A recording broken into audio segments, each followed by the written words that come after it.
Hey there. So, is it 3 a.m. again? Are you wide awake, staring at the ceiling, just wondering why on earth you can't get back to sleep? If that sounds familiar, well, you are in exactly the right place. We're going to get to the bottom of why sleep gets so tricky during perimenopause, and, most importantly, what you can actually do about it. Okay, let's just start with this because it is so powerful. This is from Dr. Natalie Solomon, who works with Stanford's sleep health program. She says insomnia is a real, treatable issue that way too many of us just kind of shrug off as a normal part of aging. But here's the thing, you don't have to just tough it out. Help is actually out there. And that's so crucial because it leads us right here. If you feel like you've been unwillingly initiated into the 3 a.m. club, I really want you to know something. The membership is absolutely huge. I mean, just look at this number. We're talking about 40 to 60%. That's almost half of all women going through perimenopause who say their sleep is a mess. So if you're struggling, please know this is not some weird, isolated problem you're having. It's practically a hallmark of this whole transition.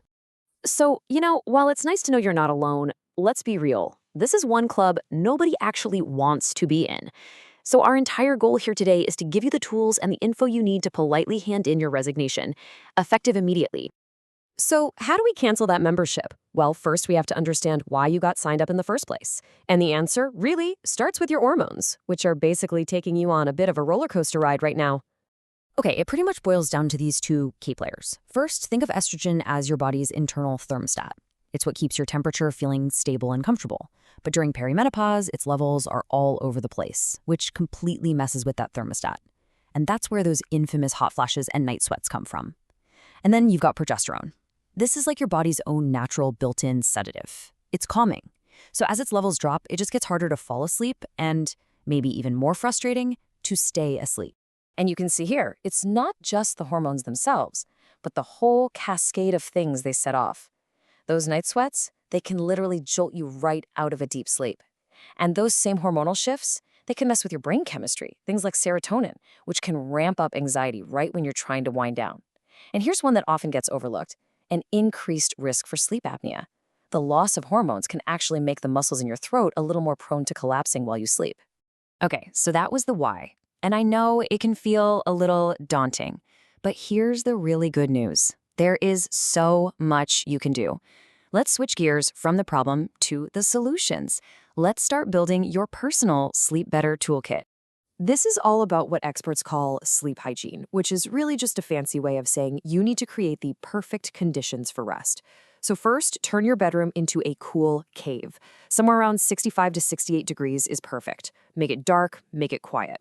Next, and this one is a real game changer, try to wake up at the same time every single day. And yes, even on weekends, it really helps set your body's internal clock. Of course, limiting caffeine and alcohol in the evening is huge. And finally, create a little routine that signals to your brain, hey, it's time to power down. Now, to make all this feel a little less overwhelming, you can turn it into a little project for yourself, a 14-day sleep reset. For the first few days, just really focus on those sleep sanctuary tips. At the same time, start a super simple sleep diary. I'm not talking about anything complicated, just jot down when you went to bed, when you think you fell asleep, and how many times you woke up. After about 2 weeks, you'll have actual data. You get to be a detective for your own sleep and see what's really making a difference. These lifestyle tweaks, they are the foundation. But sometimes, even with the most perfect, cool, dark bedroom, our brains can get stuck in the habit of being awake. And that's when we need to bring in the big guns, what experts call the gold standard for insomnia. It's called Cognitive Behavioral Therapy for Insomnia, or CBT-I. And the idea is actually pretty simple. It's a program designed to help you literally retrain your brain for sleep. It helps you catch those thoughts, the, oh no, I'm awake again, tomorrow is going to be ruined, thoughts, and the behaviors like staying in bed, tossing and turning for hours, and replace them with habits that actually promote sleep. And this is so important to hear. CBT-I isn't just some fringe idea. All the major medical groups consider it the #1 first-line treatment for chronic insomnia. Study after study has shown it's often more effective than sleeping pills in the long run, and it's a skill that you build for life. So now that you're armed with all this knowledge, you can go have a much more productive, more confident conversation with your doctor. This isn't about complaining that you're tired anymore. This is about partnering with them to take care of your long-term health. And to make that conversation really count, go in prepared. Bring that sleep diary we talked about. List out all your symptoms, not just the sleep stuff. Hot flashes, mood swings, everything's connected. And be specific. If your partner says you snore or gasp for air, or if you get that antsy, I have to move my legs feeling at night, you need to say so. It helps your doctor rule out other things. And finally, just be really direct. Say, this is affecting my quality of life. Because this isn't a minor thing, it's a health issue that deserves to be taken seriously. Your doctor will probably talk about a few different paths, and this table gives you a nice little overview.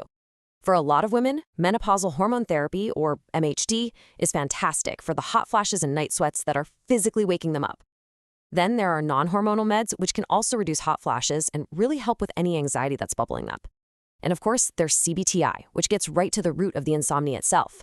The right path for you is a super personal decision you'll make with your doctor, based on your symptoms and your own health history. So as we start to bring this all together, I want to leave you with a different way of thinking about this whole thing. It's about reframing what sleep means during this chapter of your life. If you only take one thing away from our chat today, please let it be this. Struggling with sleep during perimenopause is not a personal failure. It is not a character flaw. It's not a sign that you're not strong enough. It is a biological signal. It's your body telling you it's navigating a massive transition, and it's inviting you to pay attention and get some support. And that just leads so perfectly to this quote from Betty Friedan. This whole transition, with all of its, challenges, it's also a brand new chapter. And taking charge of your health, and that includes your sleep, is such a powerful way to step into that new stage with energy and with strength. So I'm going to leave you with one final question to just think about. After everything we've talked about, what is just one small, totally manageable thing you can do for your sleep? Starting tonight. Maybe it's turning the thermostat down 1 degree. Maybe it's putting your phone away just 10 minutes earlier. Whatever it is, that one small step is the beginning of reclaiming your rest. Thanks so much for being here.